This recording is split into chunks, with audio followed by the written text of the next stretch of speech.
I look back at all of the rappers that was writing about death. They all dead. Hi everyone, welcome back to Beat of the Soul. I hope you're all well. There are many biblical examples of speaking things into existence. The most famous is probably Genesis verse 1, line 3. And God said, "Let there be light," and there was light. We humans are not omnipotent like God, but many may argue that it's possible to speak things into existence by practicing the law of attraction. According to verywellmind.com, the law of attraction is a philosophy suggesting that positive thoughts bring positive results into a person's life, while negative thoughts bring negative outcomes. It is based on the belief that thoughts are a form of energy and that positive energy attracts success in all areas of life. In his HuffPost article, Daniel Littlejohn writes that the law of attraction is nothing more than a repackaged version of the law of karma. Karma means cause. All causes have effects. Effects have further causes. The Buddhist concept of karma explains that our past actions affect us, either positively or negatively, and that our present actions will affect us in the future.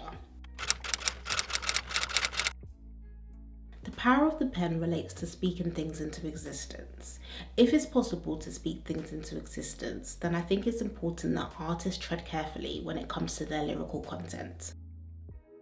When you was facing that case back in the day, and you, like, during the whole thing, like, you was performing Murder Was the Case and stuff like that, what was the mindset? Were you, like, using it to sell records, or you just was like, this is what I'm going through, so I want to talk about it? When I wrote the song, I didn't have a murder case.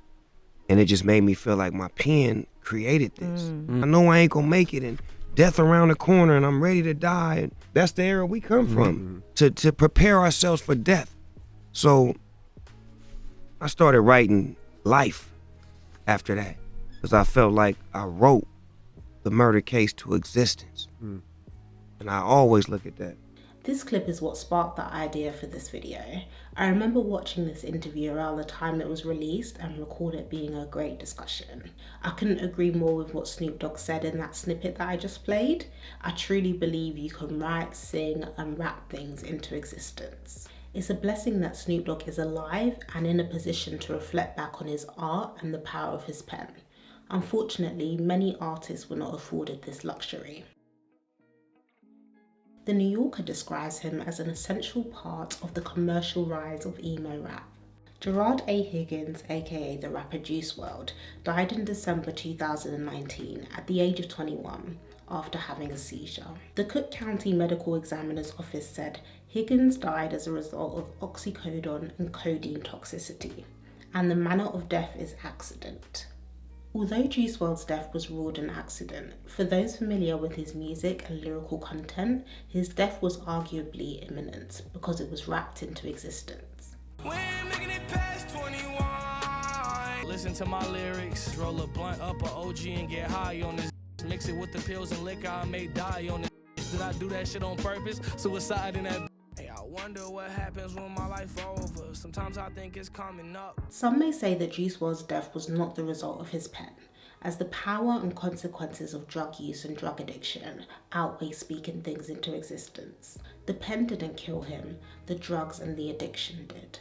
Others may blame music and drug abuse for his death. You always had issues with drugs even before you started to get famous and rich? Yeah, for sure. I mean, it was something that I was into early, low-key, due to music. Cause like, I was a music head, so like in 6th grade, 7th grade, I'm hearing songs about sipping lean. Those are like the real influential years, I feel like, especially for like a boy. 6th, 7th grade, I was hooping, I was playing baseball, I was good at both at the time. But I was also like freestyling, and I was really into music. Like I used to damn near worship, like I was into music so much.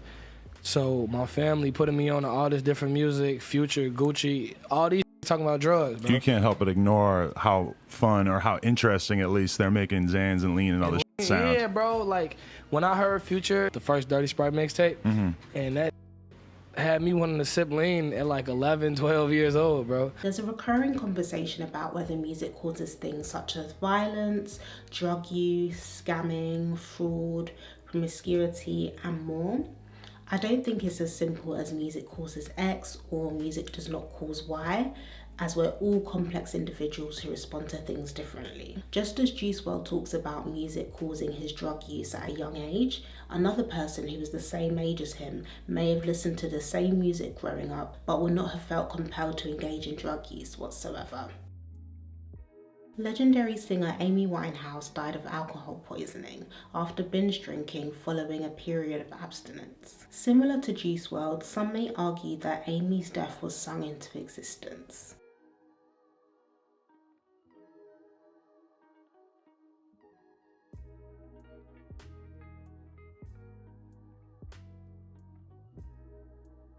Some may argue that her death was the result of her addiction, the music industry, the people in her life, or fame. I found a forum where people discussed the foreshadowing in Amy's music. One user made a comment about how she changes the lyrics in a performance of Just Friends. Well, no, I'm not ashamed, but it killed me.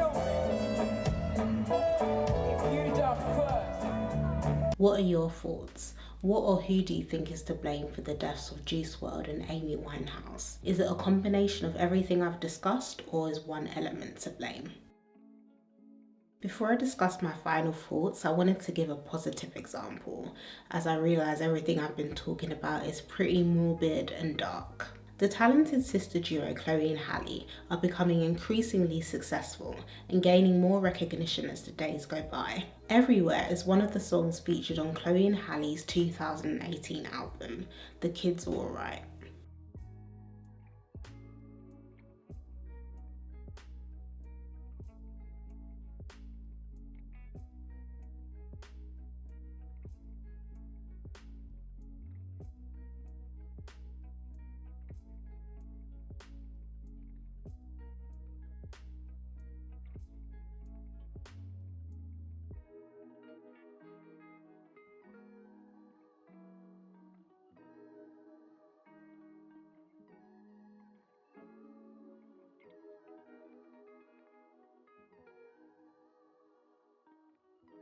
From this point onwards, the girls have been booked and busy.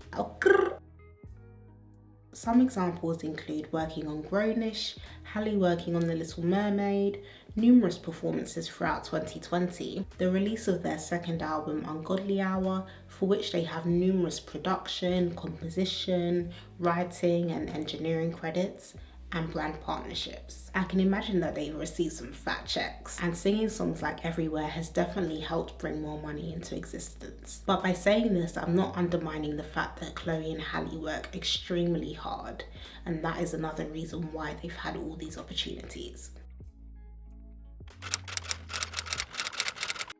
I don't think they should, just because if they did, I don't think we would have as much great music as we do out there. I remember watching interviews and music artists will be asked things such as, oh, was this song inspired by your personal life? And then their response would be, no, it's not inspired by me, but it's just inspired by people around me or things that I see in the world, or it's purely hypothetical. So I don't think people should create music that reflects only what they've been through, because if you've had a boring life, then it's likely that your music will be boring as well. Also, there's that famous phrase that it's an artist's duty to reflect the times, and you can reflect the times in your music, but it might not be relevant to you personally. It could just be what you're seeing in the world and what other people are experiencing, but might not be impacting you directly. But with that being said, I do think it's still important for artists to think about the lyrical content that they're writing, because words do have power.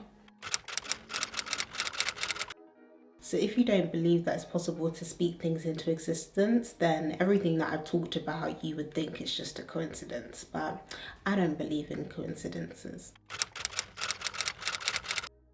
Hindsight bias, also known as know-it-all phenomenon or creeping determinism, is the common tendency for people to perceive past events as having been more predictable than they actually were. So maybe with people like Juice WRLD and Amy Winehouse, after their death, it's easy to go and look back on their lyrics and be like, see, it was bound to happen, or I knew it was going to happen.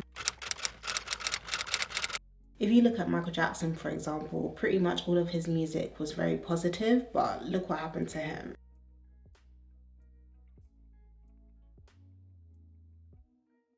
Thank you all for watching and listening. I hope you enjoyed the video. Let me know your thoughts by commenting down below, and don't forget to like, subscribe and share.